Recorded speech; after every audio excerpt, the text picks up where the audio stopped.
When you're a parent, you find yourself watching kid-friendly family movies because you want to make sure that your children are watching something safe and educational. But what if that movie contains kidnapping, physical violence, and makes you dumber with each passing second? We'll find out as we attempt to prove to you that Baby Geniuses is not that bad.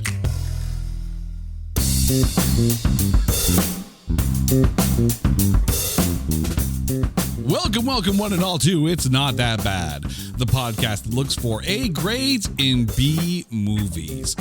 Now, there are some films out there that are, how shall we say, infamous. And it's not necessarily for how good they are, and I use the good in quotation fingers. Tonight, we are talking about Baby Geniuses.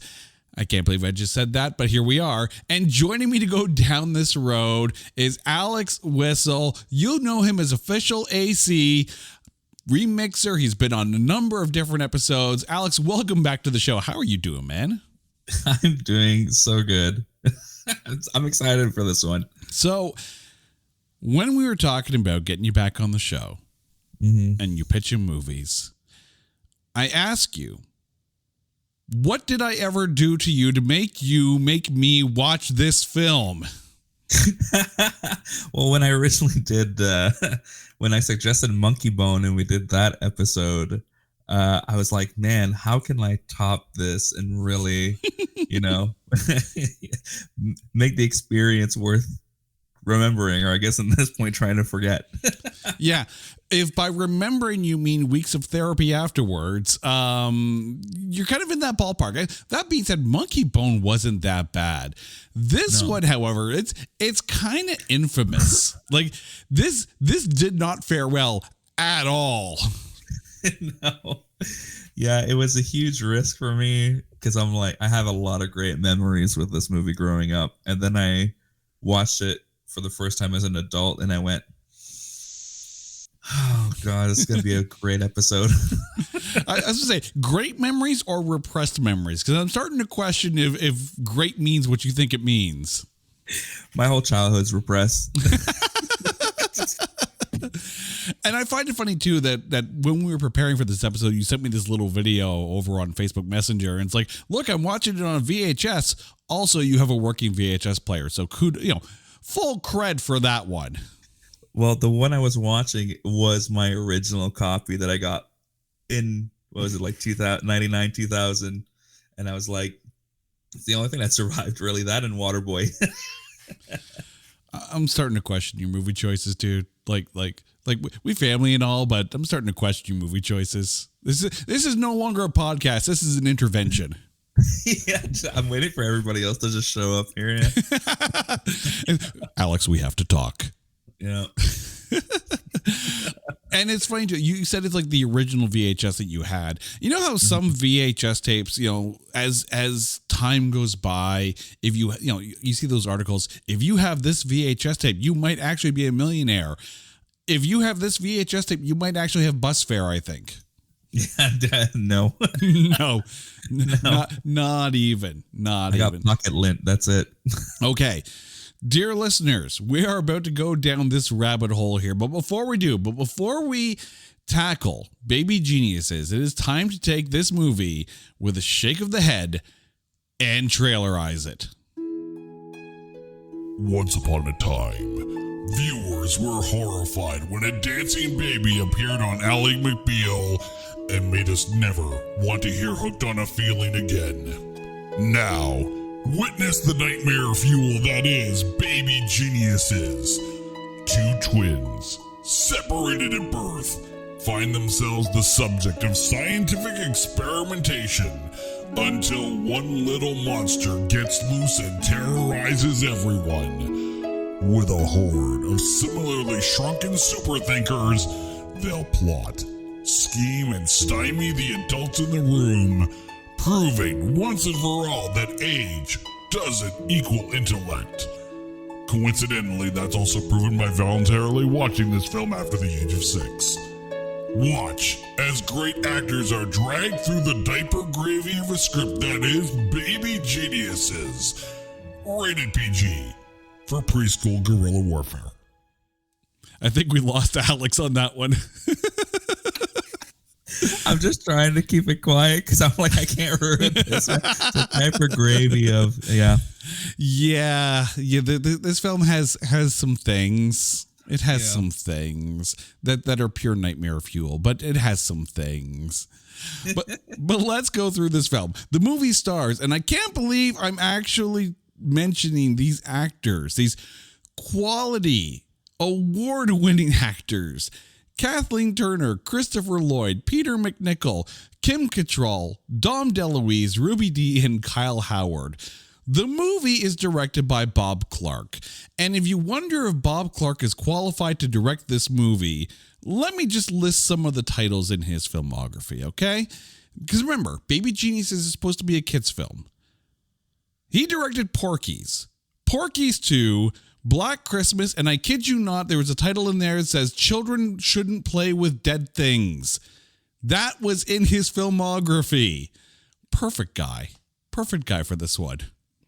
This is actually the last film of Dom DeLuise's career that was theatrically released. So, a little bit of a tear for that one because it's Dom DeLuise. But this film, on a budget of $12 million, surprisingly, made bank. Domestically, it made $27 million, and worldwide made $36 million. When it was released on the March 12th, 1999 weekend, it debuted at number 5 with $5.6 million. The highest grossing debut that week was number 2, The Rage, Carrie 2, which only made $7 million. The Corruptor also debuted with $5.7 million, so just over Baby Geniuses at number 4. The Deep End of the Ocean also debuted that weekend with $5.58 million, just under Baby Geniuses for number 6. And Wing Commander debuted at number 7 with $5.1 million. By the way, the number 1 movie that week was the second week of Analyze This, and as I'm taking a look at the movies that were released, no Analyze This held on to the number 1 spot. That is a piss poor week of releases. Whew. Yeah, I was gonna say that's a bad time there. I mean, The Rage Carrie 2, I'd have to go back and watch it, but Wing Commander? Freaking Wing Commander. I've never heard of any of these movies, so other than Analyze This, and I said to myself just now, that's the only one I recognize. Well, coincidentally, the number 3 movie that week, so the only other film in the top 7 that wasn't a debut, was the second week of Cruel Intentions, and it was knocked down to number 3 by The Rage Carrie 2 by a measly $59,000. So that's how close. It was like an even spread for the top 7 films. But that being said, The Rage 2, $7 million. Analyze This, $15.5 million. Still more than double the highest grossing debut film that weekend.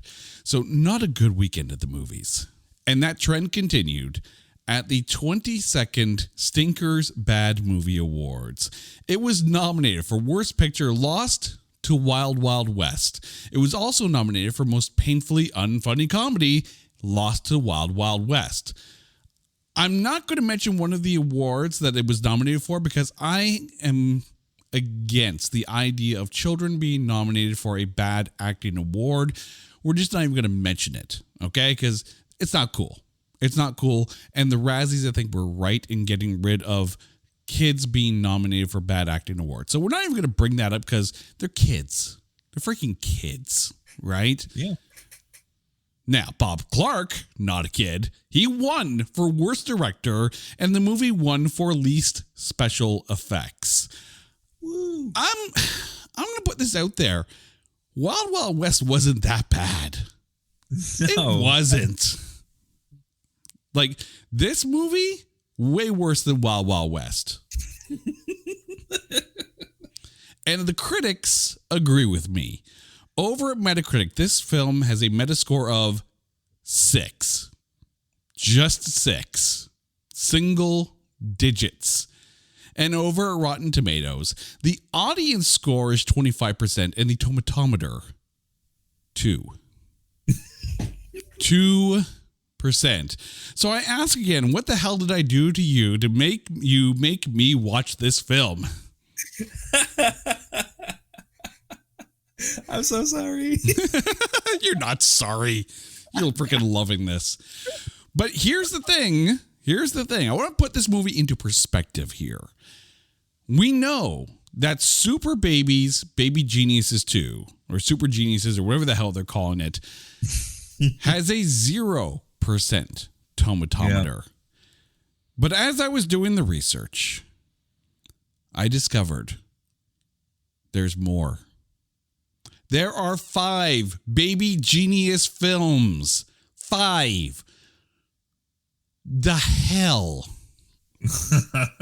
So, for the record, 3, 4, and 5 do not have an official tomatometer. But the audience score, so let's put this into perspective with the audience score.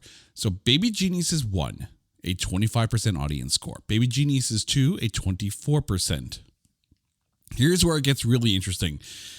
Baby Geniuses 3, Baby Squad Investigators has a 36% audience score. Ooh, come on, peak. Baby Geniuses and the Treasures of Egypt, and yes, I actually said that, 25% audience score. And this is where I question the movie-going audience. Baby Geniuses and the Space Baby, 60% audience score. They jumped the shark and they literally did Baby Geniuses in Space. Like, I get a sequel. You know, it made money at the box office. I get a sequel. 5? I didn't even know there was 5. I only thought there was 2, so that's great. I mean, to give you an idea, the sequel stars Jon Voight and Scott Baio. That's all you need to know. That's it. And if memory serves, Jon Voight is in the other 3 as well. So yeah.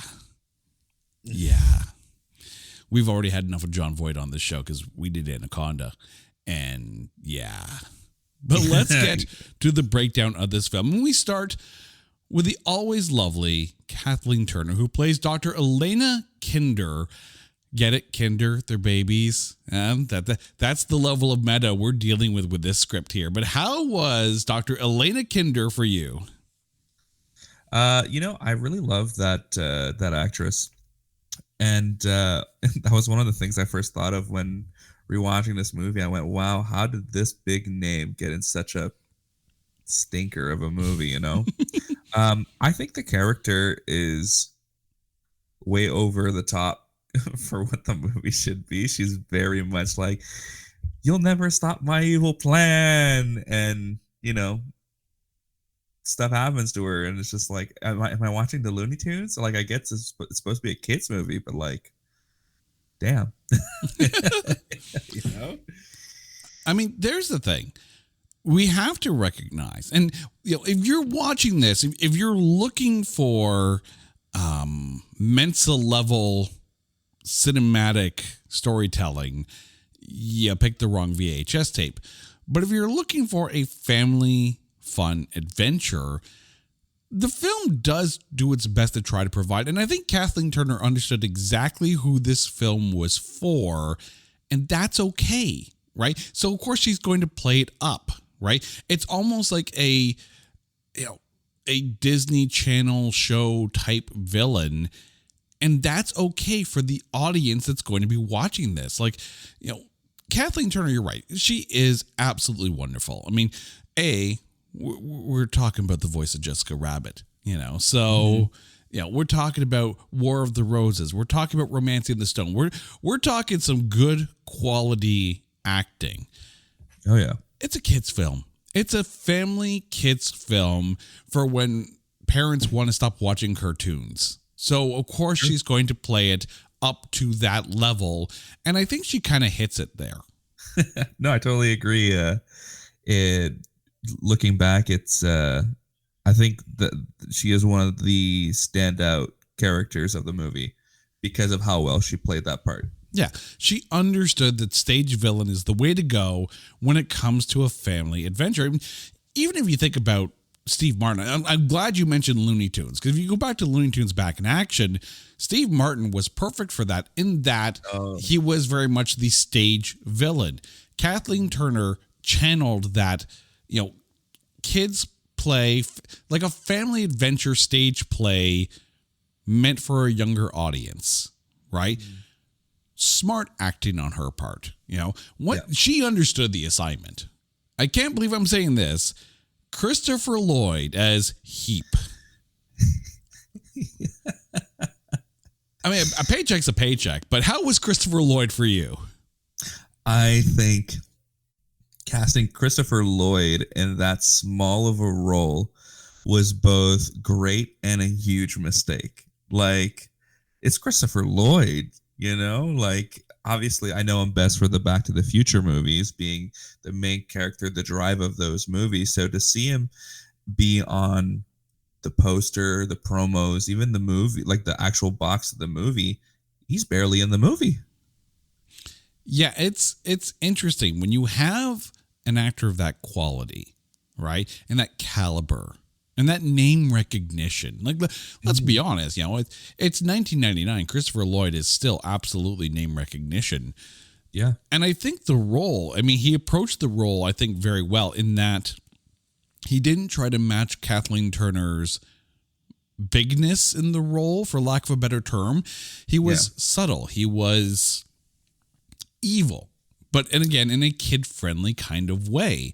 Like, it was very, very selective in when he used his emotion, and the way he would just stare at the babies and trying to analyze them. Like it was a smart way in that he played well off of Kathleen Turner.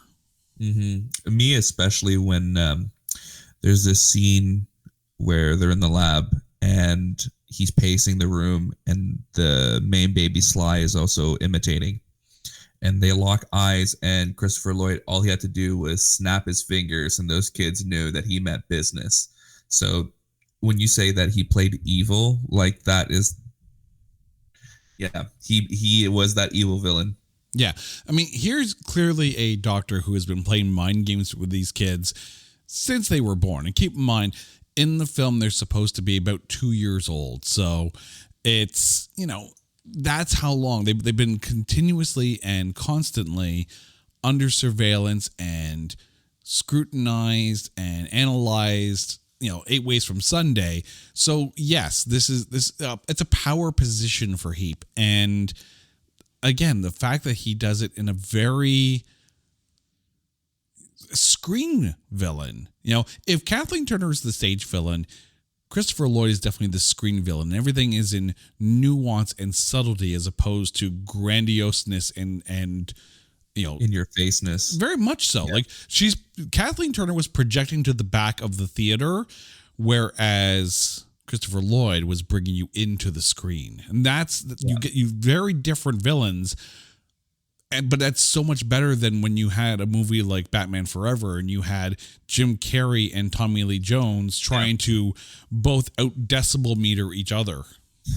Yeah, I definitely agree there. I like that analogy, that comparison, because Kathleen Turner and Christopher Lloyd are just those characters. The way that they played it is just the perfect marriage of how you basically want that evil duo to be like, so.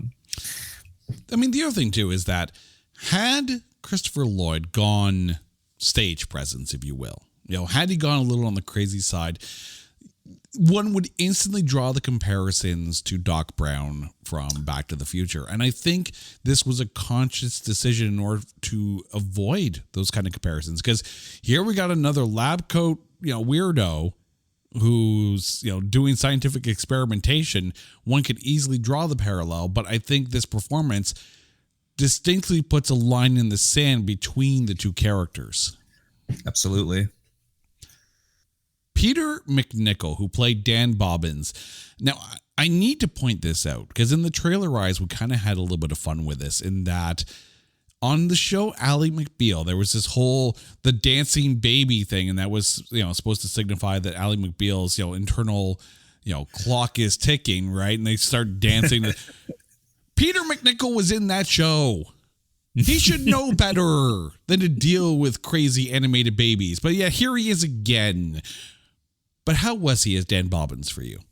You know, I think that he played the good guy a little too softly. It didn't build up for me until near the end when, you know, he started realizing like, wow, I can really understand these kids, and being like the good guy hero type. Because prior to that, he was very much the soft spoken, you know, I'm just a little guy. You know, these guys are way more powerful than me. I'm going to let them do their thing, even if it means they steal my work. But, you know, I think he played the character well. Just those points. I mean, it's interesting because, yes, and by the way, this film was put out in 1999. And trust me when I say, I'm not even going to say spoilers like a mofo, because if you're listening to this episode and you're choosing not to watch the film, you're welcome. We've just performed a public service. But I think the thing here is that when I think about the character of Dan Bobbins, he's not the scientist, right? He just happens to have an innate ability to understand the kids eventually at some point. So it's almost the direct opposite of Jeff Goldblum in Cats and Dogs, which, again, another family-friendly film. Jeff Goldblum's whole research is all related to dogs and understanding them and trying to not necessarily communicate with them, but, you know, all his research surrounds dogs and everything about dogs. Here, he's not the scientist. He is the husband of the girl who is the niece of Dr. Kinder, and they're just running a daycare, I assume, because at some point it feels like they're just trying to bring in more kids to make money, and it just seems some weird, you know, sketchy kind of take advantage of the loophole situation, but I guess it's a daycare. I guess. But the thing is, though, it makes sense that he's dialed back a bit because, of course, you know, his wife is the niece of Dr. Kinder. So, of course, he's not going to want to upset the apple cart because I guess they're getting some money from this baby co type company. Like, it makes sense that he doesn't want to upset that apple cart. He wants that assistance. He wants those funds in order to be able to provide for his family and keep the daycare open. It makes sense. Mm-hmm. But if the whole premise of analyzing these kids is to understand their thought processes and use that malleable mind to, I don't know, it's never really understood beyond let's analyze kids and see if they're super geniuses. Aside from karate experts, apparently, I didn't know when that was part of it, but regardless, here we are. And yet here he is, Dan Bobbins, and has the ability to understand the kids. You would think that might be more interesting. Let's dissect Dan. How can he understand the kids? That seems like the smarter research. Yeah. Well, it's funny that you mentioned that. One of the dialogues at some point in the movie, he's trying to talk to, I guess his employees, the other people that also sort of work in that house, and he's like, you know, it just feels like a language that I used to speak, and I'm slowly remembering what that language was and decoding it myself rather than, you know, Kathleen Turner's character using computers and technology to decode, right?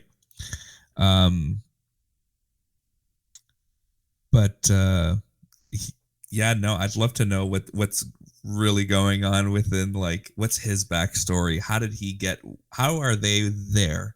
You know, how did they get there? So, yeah, I mean, yes, Dan and Robin adopted because, you know, they had a kid, or they were trying to have a kid. They didn't think they could have a kid. They adopted.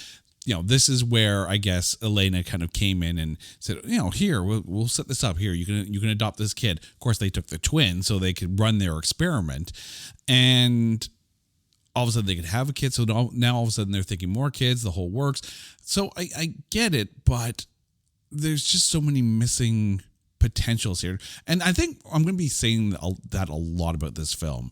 potential. There is potential here, but I think it was lost in some of the execution of it. But we'll get to that in a bit. Kim Cattrall, who of course played Robin, Dan's wife. It's Kim Cattrall in a very, family-friendly role in the middle of her Sex and the City run. But how was Kim Cattrall for you? I think she played her character spot on. She was one of the few that were definitely spot on. Rewatching the movie, that I made that connection. I'm like, hey, she's in Sex and the City, and I just didn't know that it was also like within the same time. So that's a really interesting fact for me to find out. But no, she's the strong, opinionated. Well, I don't want to say opinionated, but like her opinion is like a really good one. So she fights to prove like what she has to say is true. Like she always had like a really bad feeling about her aunt, and come to find out it wasn't really her aunt, So, seeing that like strong female lead is really good, especially like in the 90s where, anytime that you would see a strong female lead, it would be in a rom-com or something like that. There wasn't too many. So it was nice. I mean, you were getting some decent strong female lead movies around that time. The first one that comes to mind is The Relic with Penelope Ann Miller. I thought that was wonderful, and we've already covered that movie on this show, so go back and listen to that episode. The thing with Kim Cattrall here is that she would not have been my first choice to take that role, but I think it was a good role for her. And you're right, I like the idea that she had a bad feeling about this. She went full Han Solo on this, and how Elena kind of gives her the skeevies a little bit.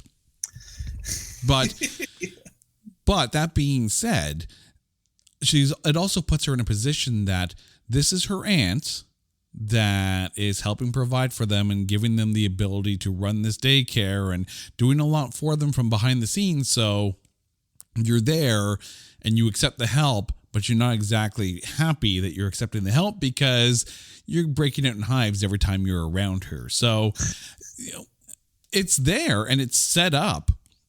So the payoff at the end of the film, and I'm not going to tell you what happens at the end of the film, but the payoff at the end of the film actually works for Kim Cattrall in this. Mm-hmm. People are now sitting there going, well, now I have to watch the damn film. Thanks, Jay. Hey, I had to watch it, so you got to watch it too, dear listeners. I agree. I feel like I'm sharing the pain in this one here. But it is interesting, though. Like 1999, right?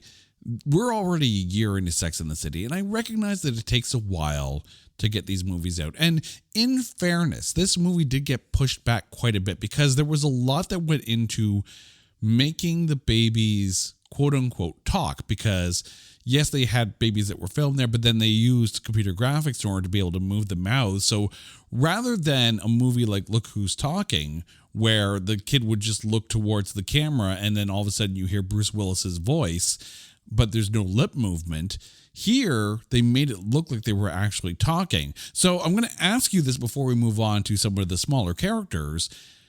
The CGI work in that, what they did to make it look like these kids were talking to each other, effective or creepy AF? It was a bit of both for me. So I ended up doing a little bit of like Googling about the movie and found out that it was one of the first movies to ever really use that. Because like you mentioned with Look Who's Talking, it was voiceovers.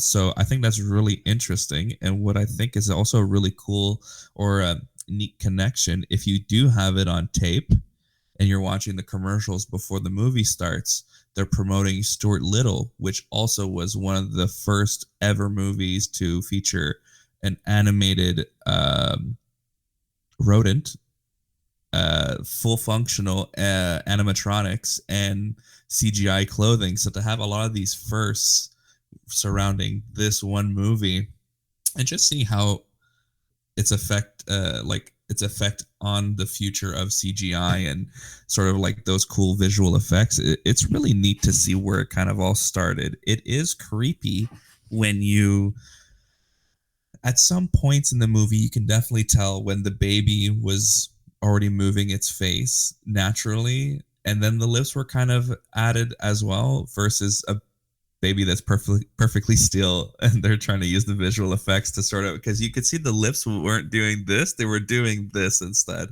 So I had a good chuckle seeing that. I mean, given the audience that this is for, and let's be honest, parents are putting this on and then, you know, closing their eyes while their kid has a bottle or something like that. Like, I get it. I understand the purpose of this film. But it is an advancement in cinema technology. And I think it worked well in a movie like Cats and Dogs, where they did their best to make the animals' mouths move, so it didn't look like an episode of Hemi Hamster, which also I just mentioned Hemi Hamster, so that just tells you exactly how old I am. But that being said, you know, I think when it comes to moving animal mouths, it's kind of cute. When it comes to creepy, weird psycho babies that are able to quote, talk and you're able to lip read, a little weird. And I don't think people were ready for it. And that's one of the big criticisms of this film, is that the babies act too old for their supposed age in the film, and it pulls you out of the story a little bit. Yeah, it's funny. I was gonna ask you this question because I feel like if anybody knows the answer, it's gonna be you. What was the hype behind talking baby movies in this time? Like, it's just, I noticed you have Look Who's Talking in its slew of sequels. Now I know that Baby Geniuses has a slew of sequels. Yeah, you know, it's like, why? Why? I mean, the thing with Look Who's Talking too, it was cute and quaint, at least the first one, because, you know, you had this baby, and everyone has these moments where they look at their kid, or they look at a dog or a cat or whatever their pet is, right? And they find themselves talking to them, and, you know, whether it be out of loneliness or just trying to ground themselves in reality. Hey, we just got out of the pandemic, so I'm sure that happened a few times. But that being said, like, every parent has those moments where they're sitting down with their little one, and they're having a little heart to heart kind of thing. And, you know, even if the kid is just looking at them, they feel that kind of connection. And I kind of understand that. And when you watch little kids play together in a playground, you know, even if they're not, you know, full language at that point, they still have a way to communicate with each other. So that kind of makes sense. But also, to the same token as well, with a movie like Look Who's Talking, they don't understand the kid. The kid is just a random voiceover, and you can have a lot of fun with that, as Bruce Willis did as the voice of Mikey. And then John Travolta and Kirstie Alley were just kind of doing their thing. And Mikey was just like, I'm here for the show, dude. I'm here for the show and the paycheck.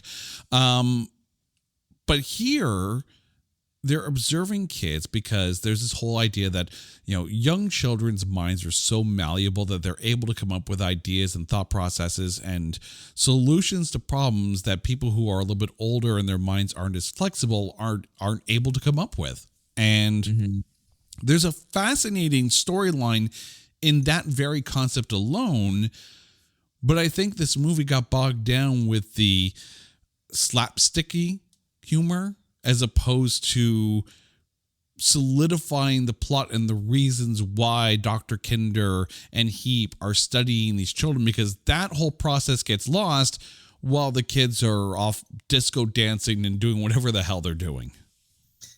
That right there is one of the best examples that you could give about the potential of this movie, right? You have a fantastic idea of, you know,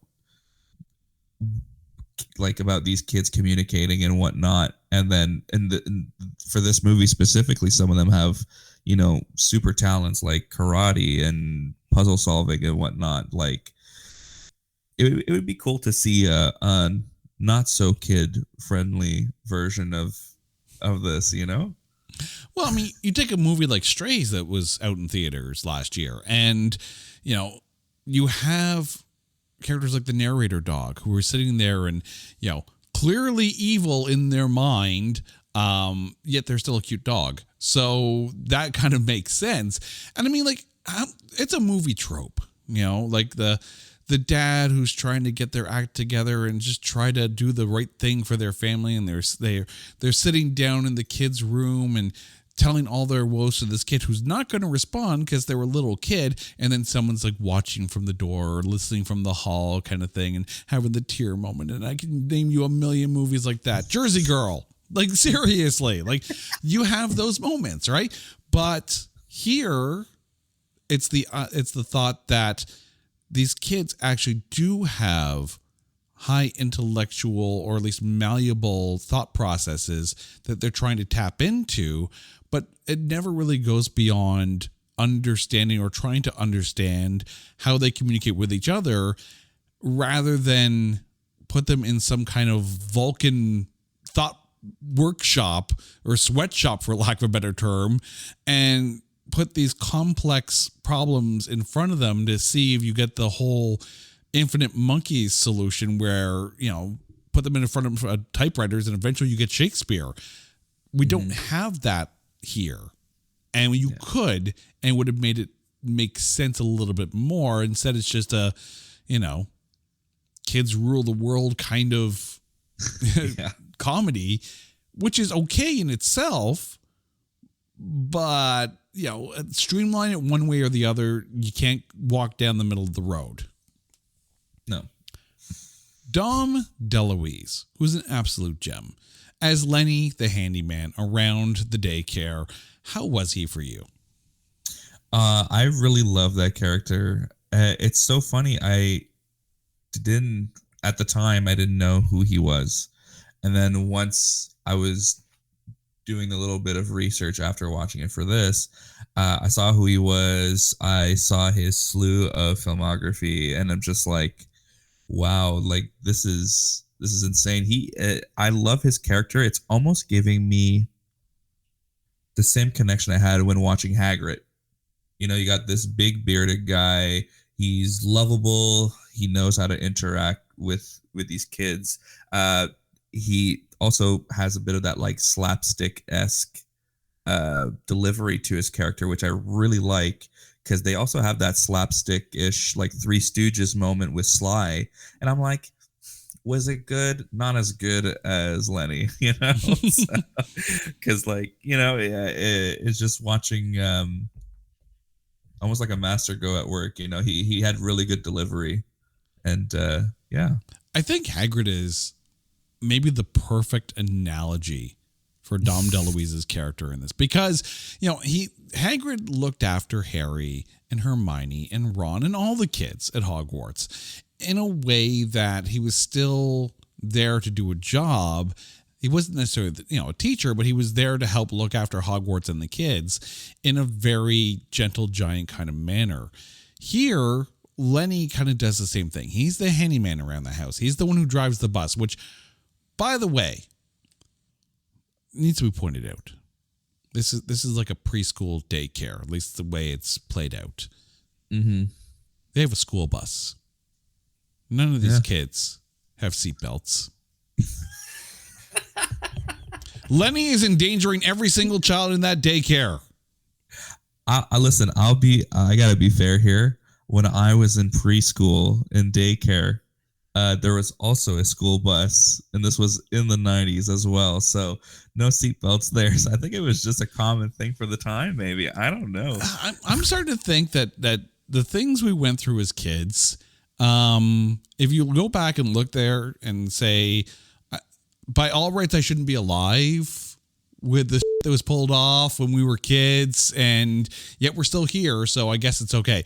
But the fact that Lenny's mere presence at the daycare and the way he interacts with the kids and the way he interacts with Robin and Dan, it creates a very family-friendly atmosphere for this daycare. And I think Lenny's the perfect guy for that, and Dom DeLuise is just pristine casting for it, because you're right. He has that Robbie Coltrane warmth to him.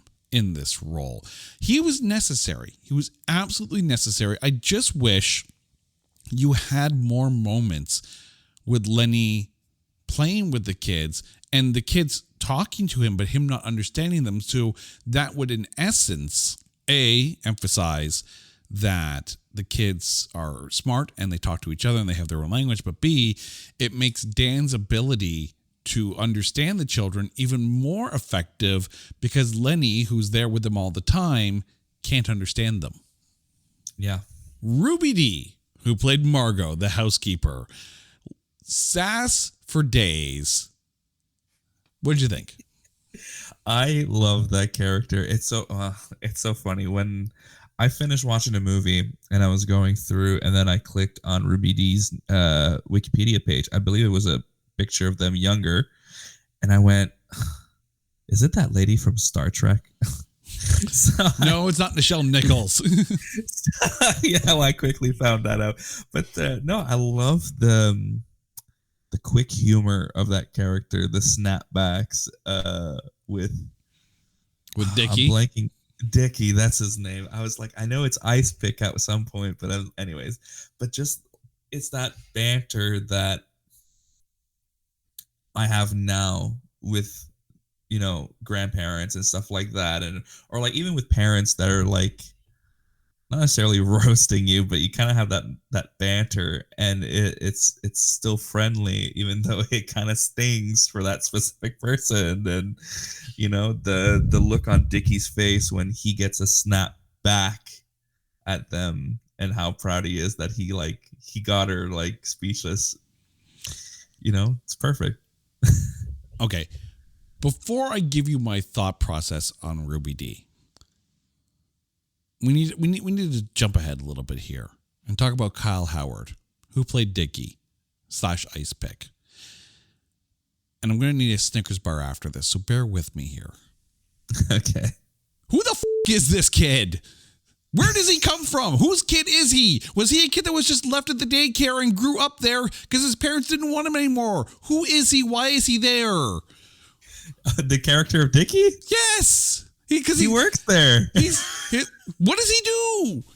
I don't know. He shows up like cosplaying every single, type of kid you find in high school in 1999. And that seems to be his entire raison d'etre. Who hires this kid?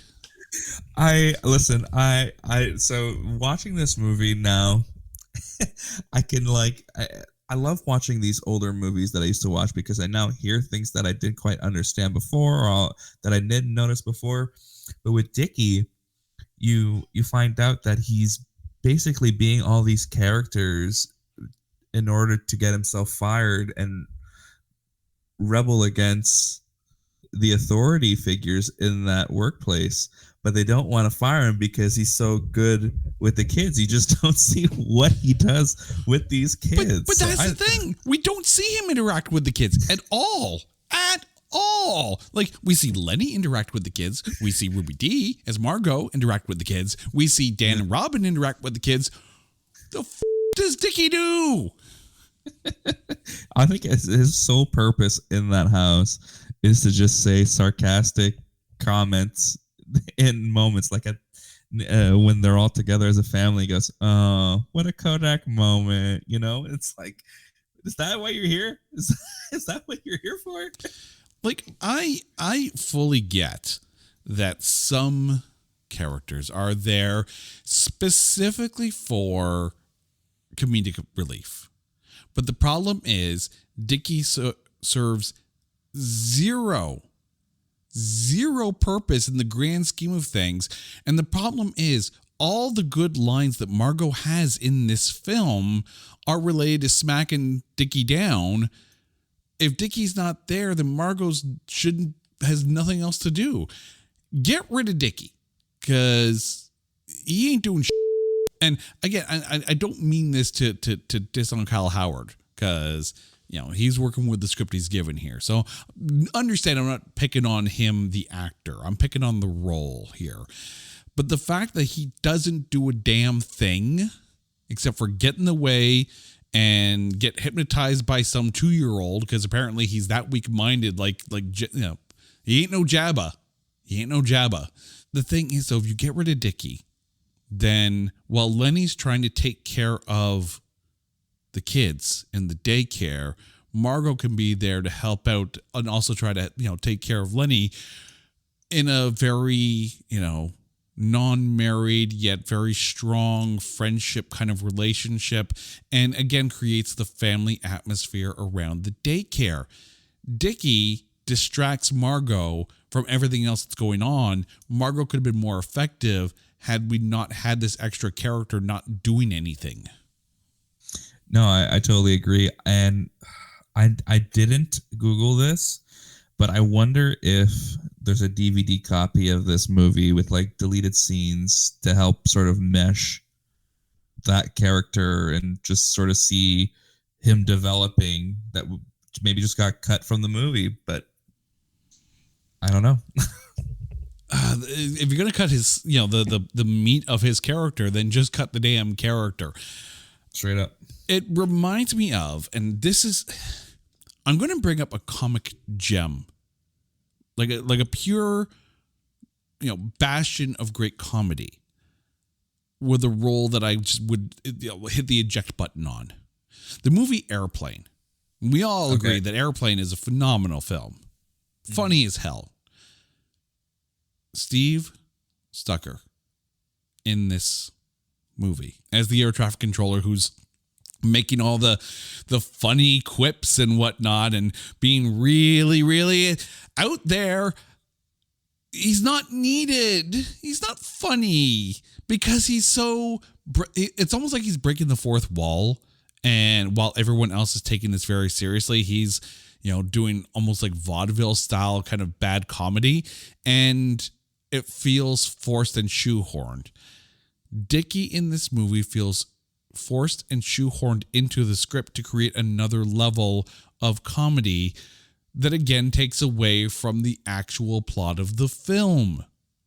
Right? If he was I can't even with Dickie. No. I'm sorry, I can't. Get rid of this character and the movie is infinitely better, because then Absolutely. Margot can be redirected to create a bigger family atmosphere at the daycare. Mm-hmm. I think that the character of Dickie is probably just in there as much as he is, or in this case as little, is probably just to make like a certain age demographic sort of chuckle and also relate to this younger audience, like a movie aimed for a younger audience. So in a way, I can see where the idea could have been well execution, but no, I totally agree with you. Cut him out. He's not in there enough, and it's just creating an awkward filled like space, essentially, Yeah. I mean, like, I get, and I've said it before, I get it that this is a, it's a kid film. It's a family-friendly film. It's something that, you can bring the kids to at the theater if you just want to get out of the house and go to the theater as a parent. Like, this is the perfect kind of film that, you think about those afternoon showings that are, lighter on, sensory overload for the kids. So the lights are on so parents can, make sure that the kids are taken care of and the volume's lower so the kids aren't screaming because it's too loud. Like those kind of, movies for mommies kind of things. Like this is that kind of film. And yet we're watching it for our podcast. What have you done? What have you done, Alex? What have you done? But it's not without its horrific things. This film has some nightmare fuel in this. 2 words, dear sir, and I'm just going to turn the mic over to you on this one. Baby bunting. You want to know something funny? When I first watched this movie, and this always stuck with me, is for an animatronic baby, why did the voice sound like Darth Vader? Right? Baby Bunting should be doing the trailerized for this podcast. Yeah. Oh, actually, I have a really fun fact about the first appearance of that animatronic in the movie. If you look carefully in the control room, one of the controllers is none other than country superstar legend Randy Travis. Yeah, I got my issues with Randy Travis about this movie, but go ahead. So when I saw that, I was like, wow, he's like the first appearance of this animatronic, and then they took him out for the rest of the movie. This animatronic and some of the other animatronics, like, I get, right? Like, they're animals and they're cute and they're cuddly. Baby Bunting is a horrific nightmare, gigantic baby with the face of a freaking Italian mob boss. And you're right, walking around like, happy to meet you. Like,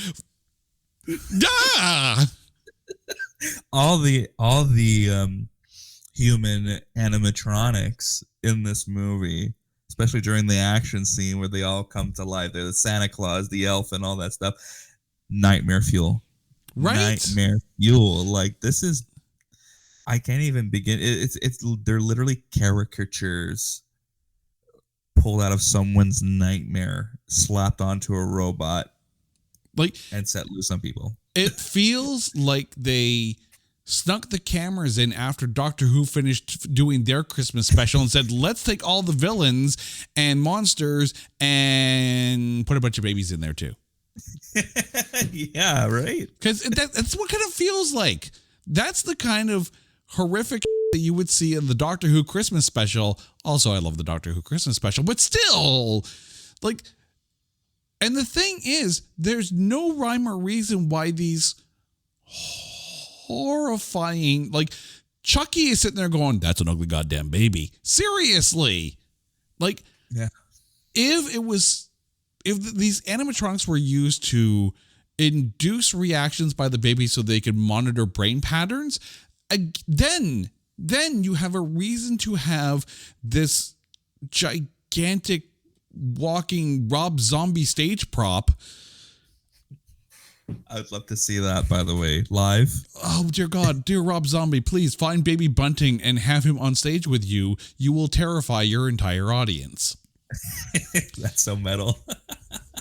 But still, like, again, you have the pieces in place in order to be able to make this whole concept of studying children in their most malleable mental states in order to understand their brain patterns and figure out how to enhance maybe adult thinking patterns. Again, the pieces are there. The pieces are there, but instead you got some Three Stooges, disco dancing, karate babies running around and taking away from a plot that could actually work. Yeah. I can't believe that sentence actually came out of my mouth, but here we are. The other thing, too, is that when Sly finally escapes and gets to the mall, right? Also, first of all, yeah, let's put a baby in an alleyway and taken by homeless people, because that's good family-friendly entertainment. But still, I have issues with this movie. But that being said, you get a little bit of that fish out of water moment, right? You get the whole, like, I'm going to play video games, and it feels like a Home Alone getting stuck in the mall, which, again, would work well if you played up on it. Again, there are pieces there that if you just take away some of the slapstick and tie things together and get rid of Dickie, because I'm still not over that. There are pieces here that can work. They can, but they don't. But they can work. They can. But as you're watching this now, and as we're talking about this and flushing this out, I get that there are 5 Baby Geniuses movies out there.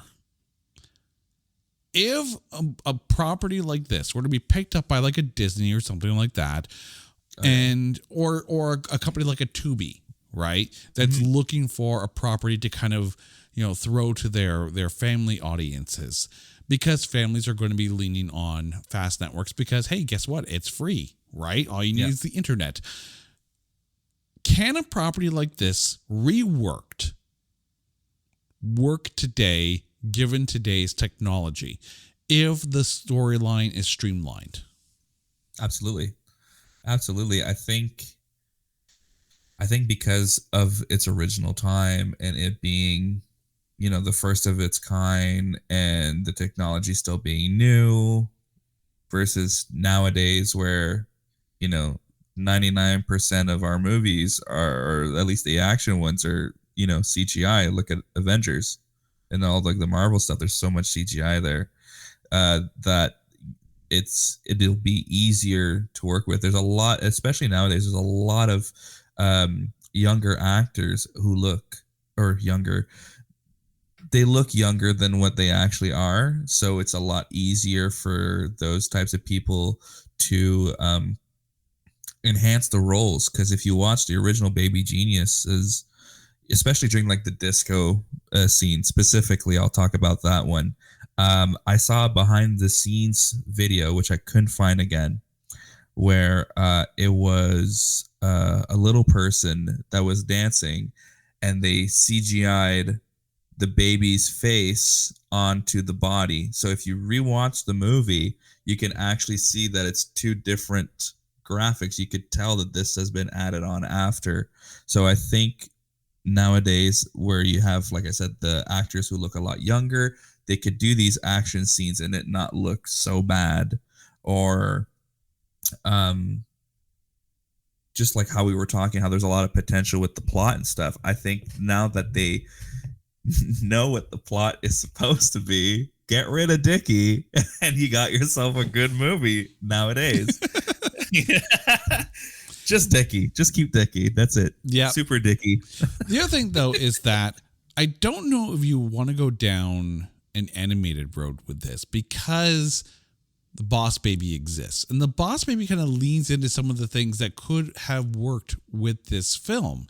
You have, again, super intelligent babies who are doing things and the parents just don't understand.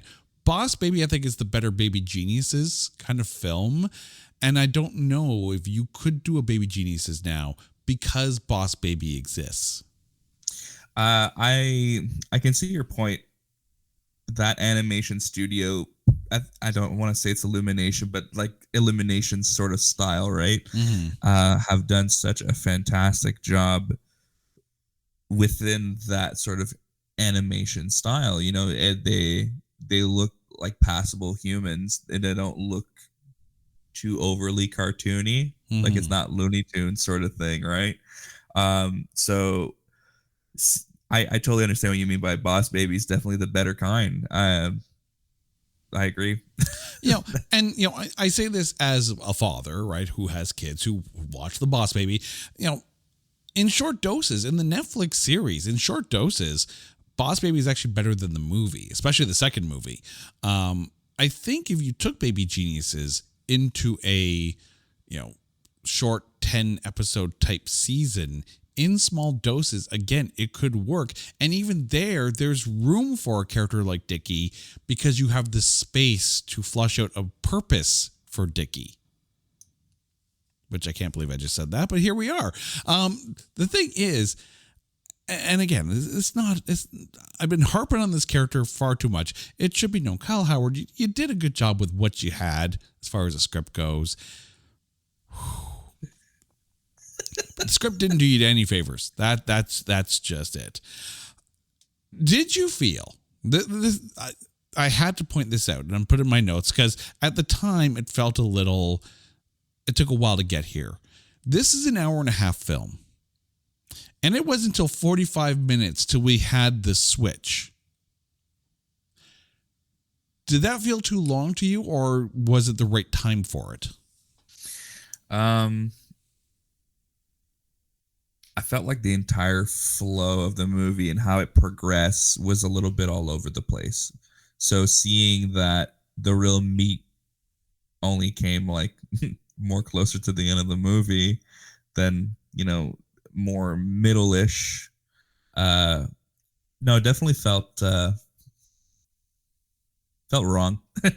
Like he spends so much time showing us, in my opinion, useless little tidbits, and then you're slapping us right in the middle of the action. It's like, okay, how did we get here? Just like you mentioned earlier, where did they get to learn all this kung fu? Right. Where did they get to learn like all these like not just kung fu but like self-defense? How do they know how to like communicate into sort of like this warpath pattern? Like how do you plan this stuff? Where's that montage? And how is a 2-year-old going to overpower a security guard? Yeah, I seen that right at the beginning there. It killed me. But also, and again, I'm going to point this out here with our baby bunting nightmare fuel. When Sly at the end takes control of baby bunting and uses it to attack the security guards and whatnot, he hops on the mic and he starts talking. But I thought people couldn't understand what the hell he was saying. So how the hell is he making sense talking through baby bunting? Like, did you forget the plot of the movie? Director not so geniuses. Right? Writers not also, so. Children shouldn't play with dead things, and baby bunting is clearly a dead thing. So Sly, stop playing with the dead thing. Whew. It could have been worse. Could have been a giant Robo Dickie. Also, giant Robo Dickie, name your sex tape. Okay, but I think we broke Alex here because I'm just paying you back for making me watch this film. So, but it's come time. It's come time, and I know that this podcast is called "It's Not That Bad." Before we get to our MVPs, it should be pointed out that our basis for this show is to sit there and say, going by the critic score on Rotten Tomatoes, is the film that bad? So, Alex, before we get to our MVPs, this film is sitting with a 2% tomatometer. This is some low-hanging fruit here. Absolutely. Is this film better than the 2% critic score that it has? Absolutely. Absolutely. Why? Because of Dickie. No. No. Honestly, it's meant to be a kids movie, and looking back, knowing that I saw this as a kid, I was entertained the whole way. As a kid, you're not understanding what we understand now, looking back at the movie. So I think as a child, you see something slapstick comedy, you're gonna laugh. You hear a useless character being picked on, you're gonna laugh. You have senseless action that makes no sense, you're gonna be entertained. And it did its job. I just think that it was maybe targeted to the wrong audience, because I saw the trailer for the movie and it looked like something that a 14 to 20-year-old would probably watch. Sure, they're babies, but the way that it came off as, it's going to be some sort of action comedy, and it was essentially made for a 6-7-year-old, maybe 9. So I don't think the movie's deserving of a 2. Yeah, and this kind of falls into the category of movies that critics should just walk away from. Like, you don't have to criticize every film. You don't need to give every film a rating. This film is not made for, I won't say the traditional movie-going public, but it's not going to go out there trying to convey that it has some deep, meaningful, profound story. It's baby geniuses, right? It's there for a job. It does the job. And for that, it's definitely higher than a 2%. So It's not that bad. You said the name of the podcast. I did. Roll the credits. Roll the credits. But before we roll the credits, it's time. So, Alex, who is your MVP of Baby Geniuses? Oh, man. If you say Dickie, I'm out. No, I'm going to say Heap. Just because, even now when I think of that movie, Heap is, even though he has a minimal appearance in the movie, is definitely a standout character because of how well it was portrayed, and just all in all, the performance was amazing.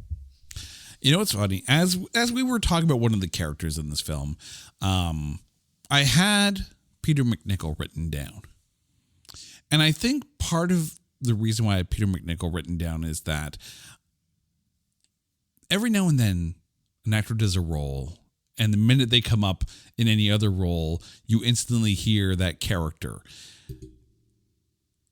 I loved the Harvey Birdman Attorney at Law animated series, and Peter McNichol is the voice of X the Eliminator in that. Okay. And I can't not hear X the Eliminator whenever he spoke, but I still liked him in this. But as we were talking, I realized that Kim Cattrall really did bring it for this film. And the fact that she had her comeuppance moment against Elena in this, again, you're going to have to watch this, dear listeners. I can't save you from everything. But she had a very good arc in this film. And even the fact that even if she couldn't understand the kids, she was still supportive of Dan and went with whatever Dan said, right? When she snagged the phone from him and basically did the bomb threat against the baby coat place in order to get cops there, that's that take charge moment. Kim Cattrall, despite the role that she was playing on TV at the time, was able to turn around and give a very good family performance in this film. Kim Cattrall gets my MVP. Alex, thank you so much for... Actually, I was going to say thank you for making me watch this film, but no, I can't go that far. But thank you for joining me in dissecting this film. Before we go, please let our audience know what you're up to and where they can find you out there on the interwebs. Currently, I am celebrating my 1-year anniversary in photography. So if you want to check me out, especially if you're in Ottawa and you have an event that you would like pictures being taken, it is Photographs by AC on Instagram. And I'm doing a giveaway for a free shoot. Whether it's a private shoot, like a portrait, or an event that you are hosting or being a part of that you want pictures to be taken at, I am giving that away. And for music stuff, I am at AC Official Music page on YouTube and currently working on... Well, I guess it's not really too much of a secret, but I just started working on an Elton John remix that is completely out of left field for me because it's an earlier career song of his, and the process has been pretty interesting so far. Excellent. And that's it for me. That's awesome. By the way, I should remind you that Elton John has over 30 albums. So if we ever do go down that road, pack a lunch, stay for the day. We're going to be there for a while over on There Can Only Be One. But two-parter episode. Quite possibly. It might be the first two-parter that we have to do. So if we do that, I'm kind of down for that. But thank you. And to you, our listeners, thank you for listening to this episode of It's Not That Bad. Now, you guys know the drill. If there is a movie out there that you think is unfairly maligned or is just so bad that there is no way in Baby Bunting that we can find anything good to say about it, hit us up on social media at NotThatBadcast or go to our website at NotThatBadcast.com. And while you're there, make sure you check out all of our shows, including the brand new Spin Shuffle Skip over on the There Can Only Be One channel. Until next time, he's Alex. I'm Jay. You guys are awesome. This is It's Not That Bad, a proud member of the Pantheon Podcast Network. Take care.